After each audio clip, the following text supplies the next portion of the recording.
Transitions will only succeed if they are just. They will only attract the scale of finance needed if we can build approaches that are credible, investable and equitable. So this is about building on what has gone before and improving it in ways that are replicable for future models and ways of doing business.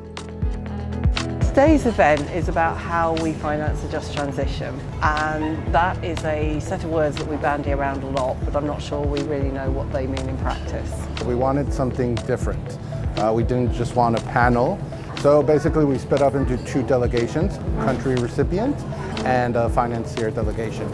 And it was meant to show the negotiations that happen behind closed doors, to highlight what the red lines are. And basically the main question was why it's so hard to finance a just transition. How do we bring those just transition elements into that program? So we'd like to propose that some of the grants really look at deep dives and solutions to bring in the private sector. I think the main tension is how do we finance the just part of a transition? So how do we take into account those that potentially are going to lose their jobs as a result of it, lose their livelihoods, and their families are really impacted by this. How do we address it proactively? How do we build it into a financial structure that is viable and that can be bought into from a society as a whole?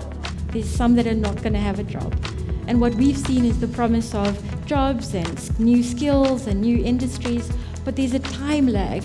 And how are they going to feed their families in the meantime with the time lag? So I think blurring the lines between this conversation, this donor-recipient conversation, and getting into the what are the new instruments, how do we sequence these conversations, and practically coming out with solutions to that is I think where we want to come to. And I think with the audience and our conversations today, some of those ideas have started to take shape. I think this discussion gives people energy. Having this conversation in a different way maybe makes us think about it a little bit differently.